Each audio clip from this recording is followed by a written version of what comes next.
Hello, this is Dr. Paul Cottrell, and I'm going to be talking about what's been going on lately in the news about Donald Trump, the G7/G8, and some of the other trade type situations that are going on across the world, and some of my perspective on it. Okay, so what's going on with Donald Trump lately is the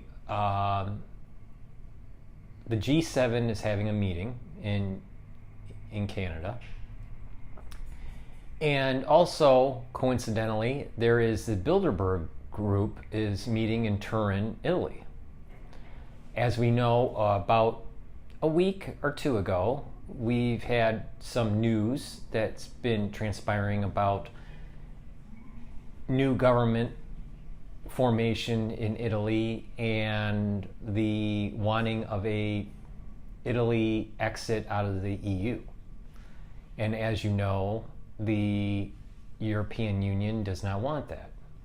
And here again, we have a nationalistic fervor that is starting to evolve in a peripheral nation, or in it's actually a core nation in terms of the EU, with Italy wanting to be sovereign, to maintain its sovereignty, and to get back to the ability to rule its own region instead of being beholden to a uber government, in this case the EU from Brussels.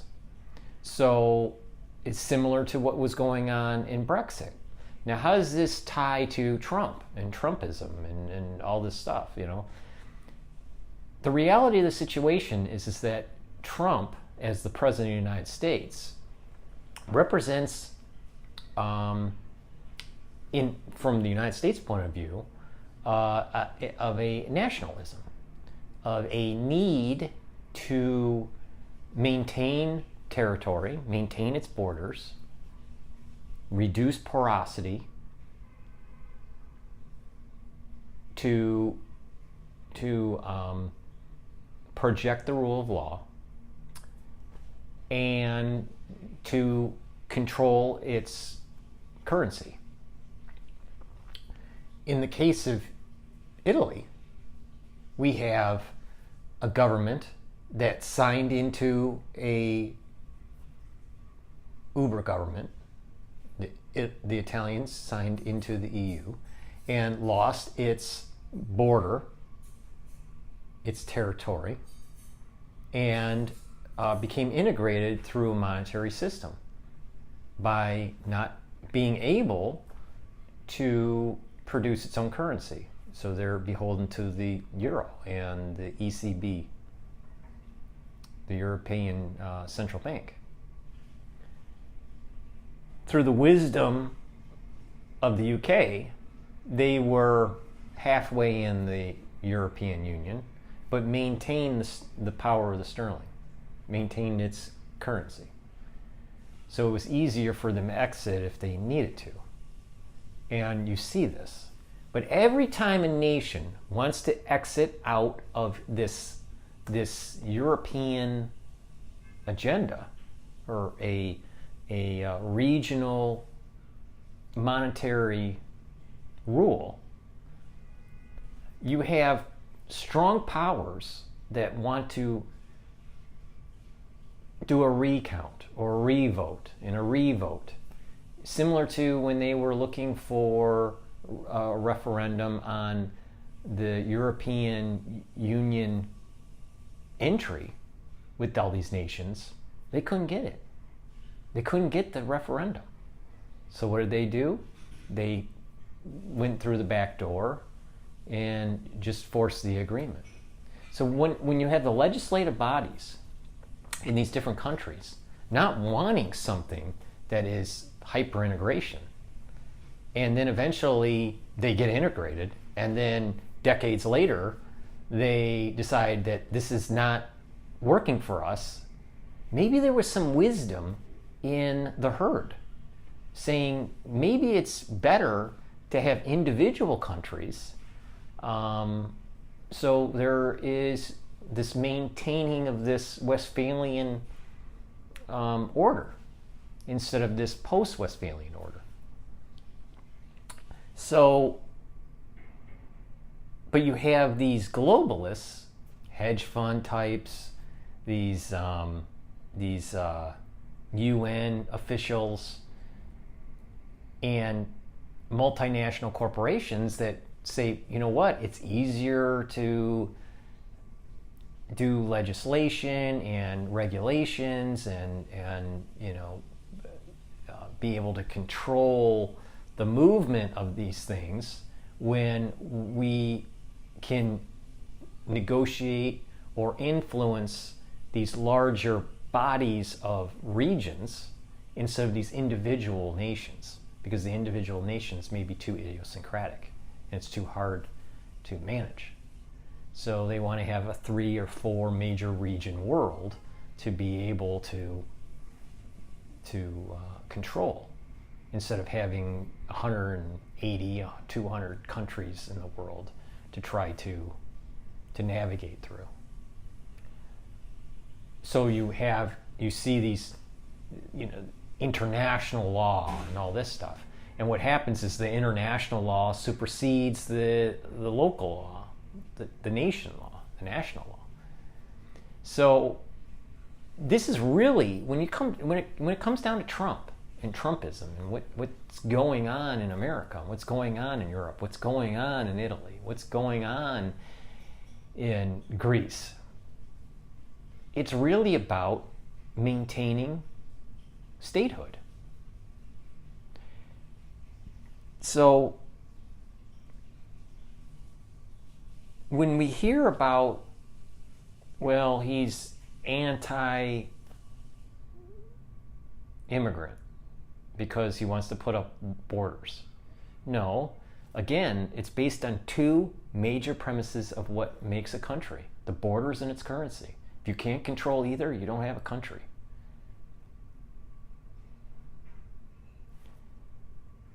The globalists don't want borders. They want world integration. They don't want you to be able to control your currency because they want a world currency, which leads to these problems such as decashing, negative interest rates.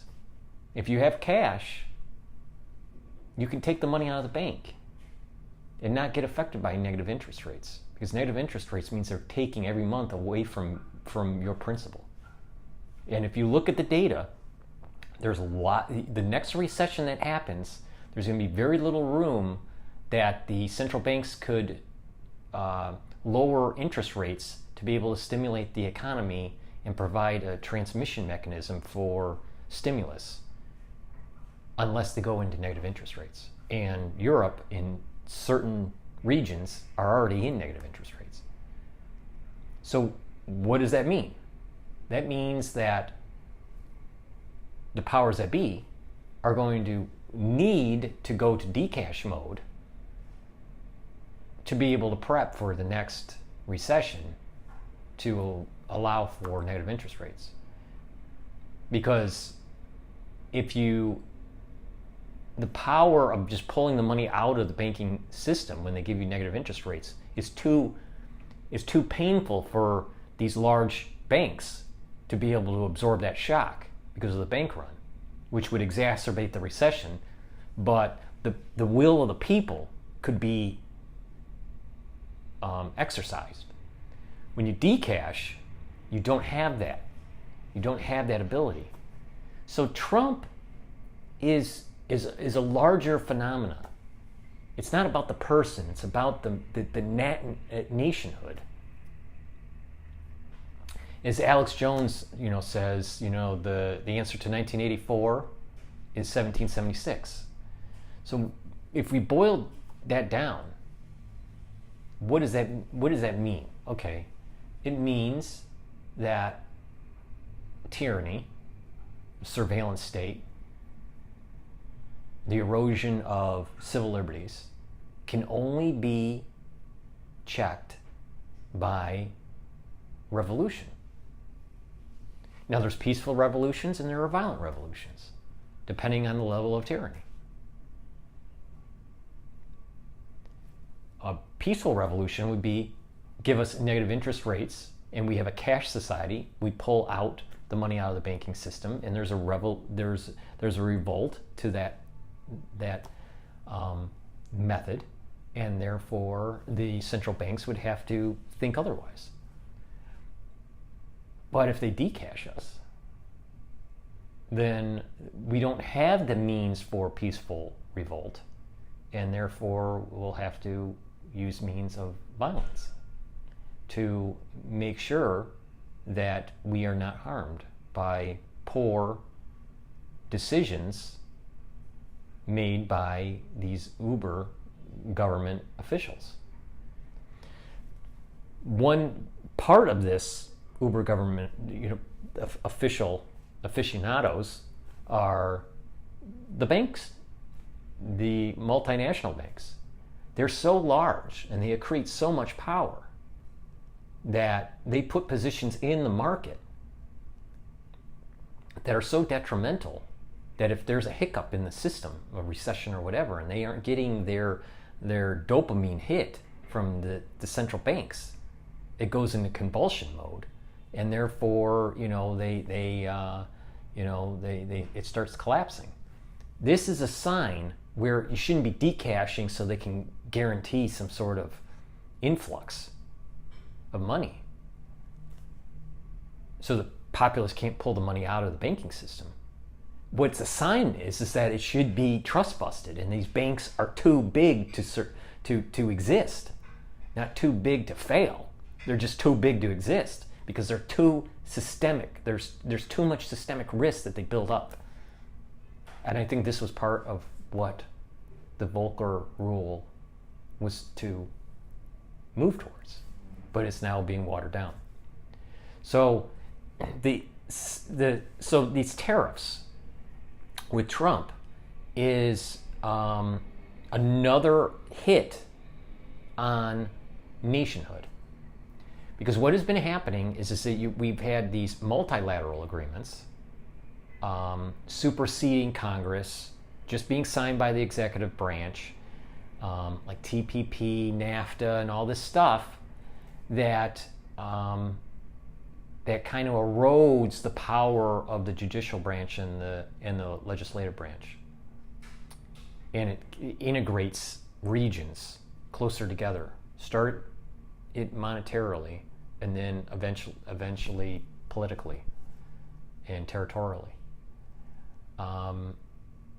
Well, unfortunately, there is in the case of free trade, it's not so cut and dry. We can't always be a country can't always be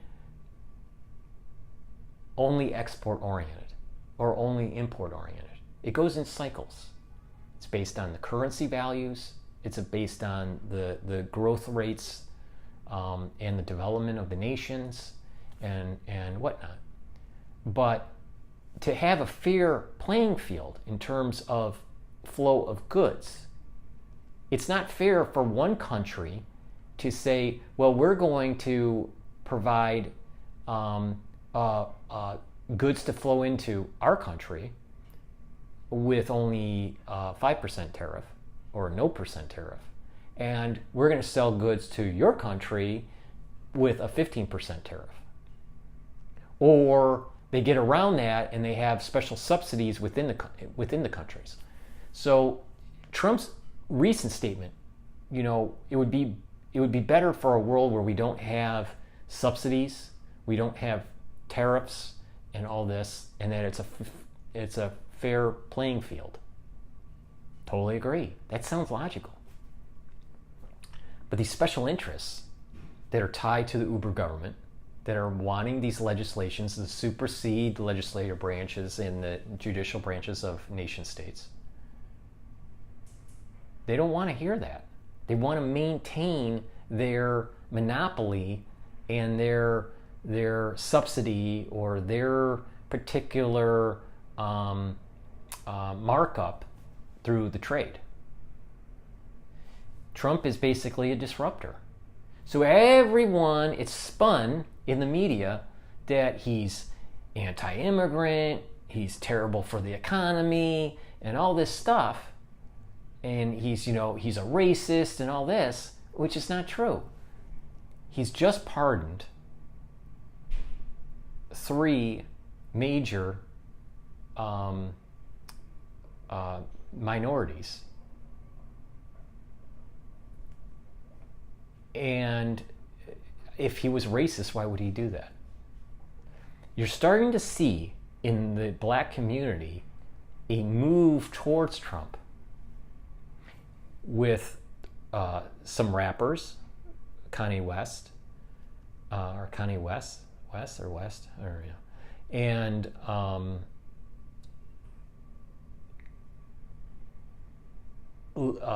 Farrakhan is moving towards the Trump camp, because they realize that the status quo for blacks in America and blacks in the United States has not been fully, they haven't been able to reach their full potential economically because of the status quo. The way the Democrats and the Republicans have kept them, in kind of these sort of ghettos.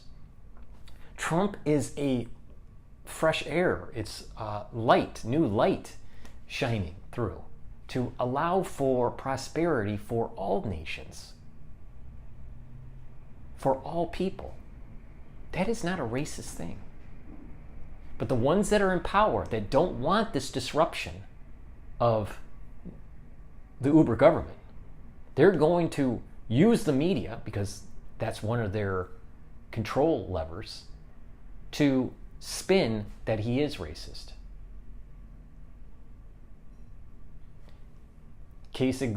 Perfect case.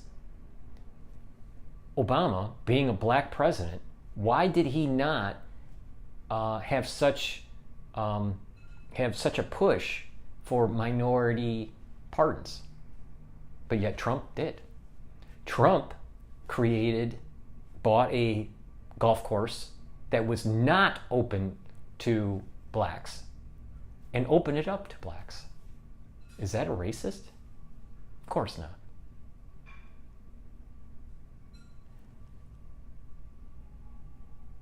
What people don't understand and get confused is protecting the nation and abiding by the laws of the nation and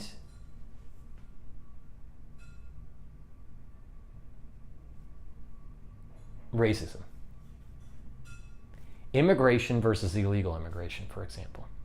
If he says, you know what, you come over the border illegally, you should have your head chopped off. Is that wrong? Is that wrong?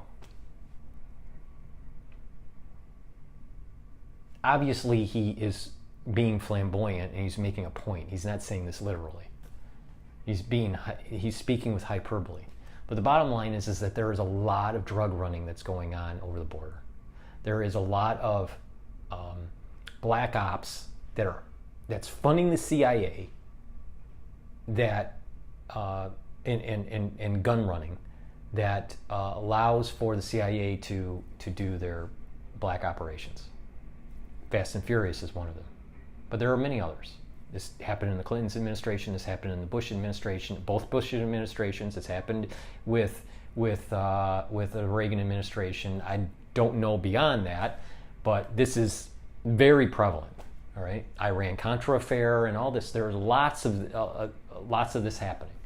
They can't get the funding from Congress, so what do? They sell drugs in America, and they have the money to do with their black ops. And then obviously the people that are involved get a cut. That's how it's working. But by forcing that issue and cutting that off, you're cutting off the black operations that should not be happening. You're making the borders more secure. And you're preventing this Uber government from seeping in and taking away nationhood. So I would propose that we need to think about that maybe what Trump is doing is what we need. Maybe what Trump is providing, we need to start thinking about and saying, you know what? We need to think about our nationhood. We are different, but we are one. Like Bono says, we are one, but we're not the same. We need to carry each other. So the point that I'm making here is that we are being influenced by the powers that be, the Uber government. And they're trying to influence us to thinking that Trump and people that support Trump are racist, which we're not. That supporting nationhood is racist. It's not. It's actually it prevents systemic risk, similar to what I was talking about with the banking industry. It gets too big, it builds up too much risk. If you have countries that are too big, it's not looking at the local interest, it's looking at the global interest. And this is why there's so many countries that want to exit the EU.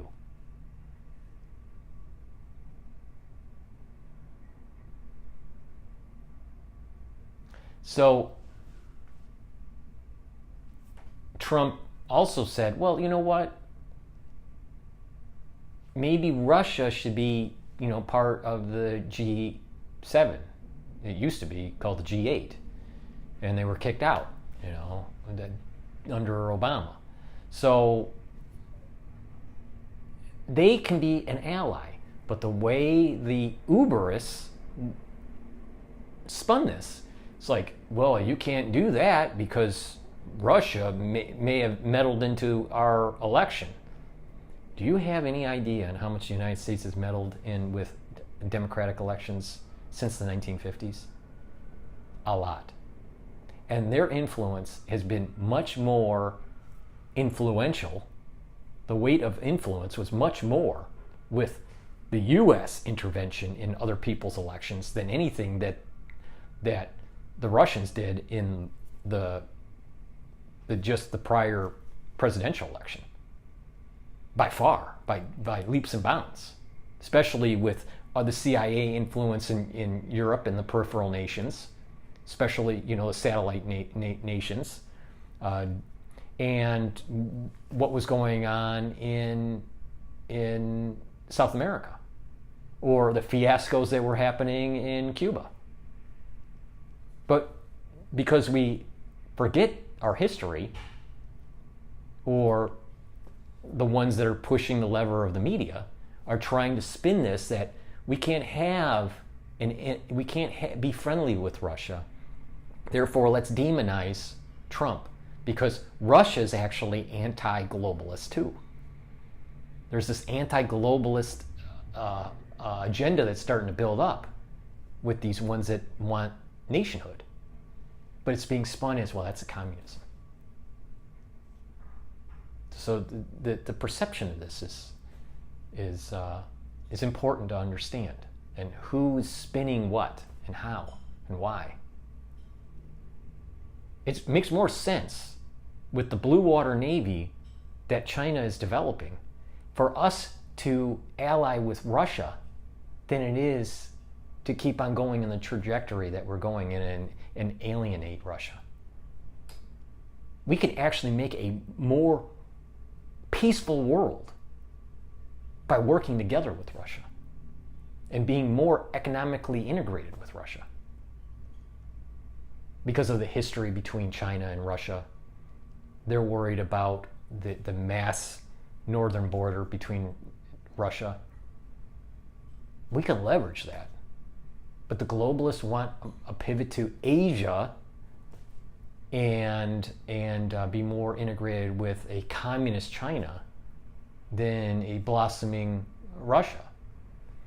So, it's sad. It really is sad. And how the media will spin that Trump is a racist, a communist, and all this.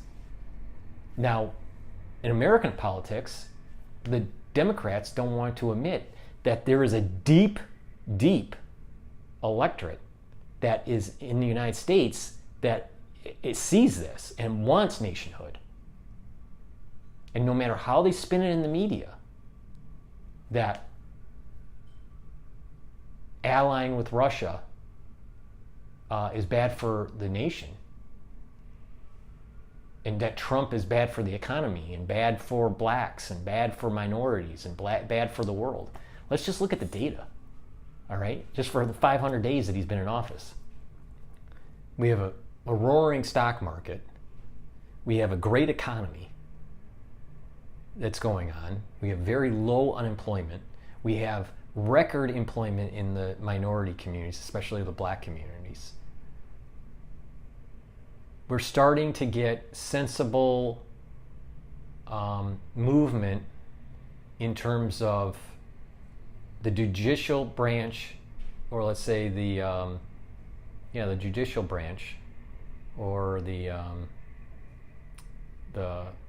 executive branch too, and minorities in terms of incarcerations and stuff like this. The rebirth of constitutionalism and civil liberties, and this idea of the nanny state should not be projected on people.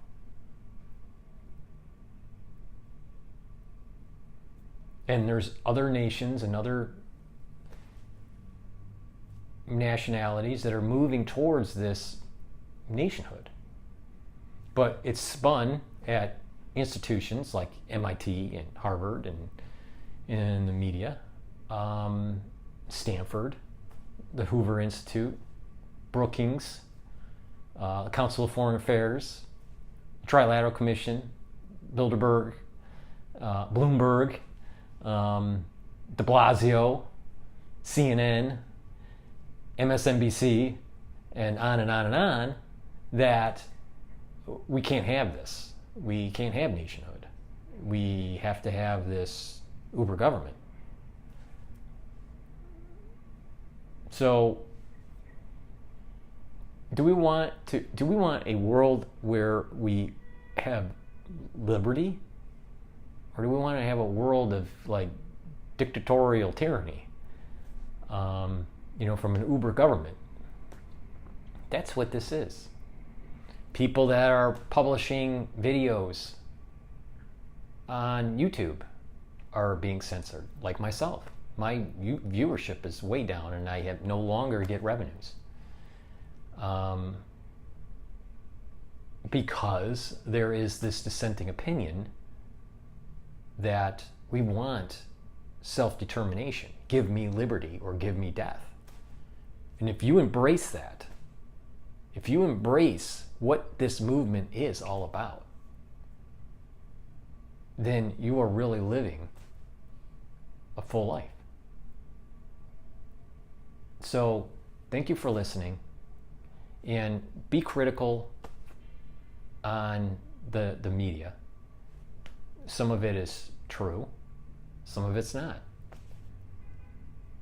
But listen to both sides, the right, the left, the alternative, the mainstream, and make an informed opinion of what you think the world is going towards and what vector you want it to go to. There seems to be, when you hear these liberals or socialists that are talking in the United States, the logic doesn't seem to be there. But yet the mainstream thinks that if you're a Republican or if you voted for Trump, you must be a Nazi or some Yahoo that loves NASCAR. One, NASCAR is cool, and two, there's a lot of technology that goes in NASCAR. A lot more than the technology that goes into some socialism book, by some humanities major. So, thank you for listening. Please share this video, please go to my website, subscribe to my RSS feed. If you can and you're interested, purchase my books, or continue watching the different videos that I have. I am getting censored, and if you could share my videos, I'd really appreciate it. So thank you for listening, and have a nice day.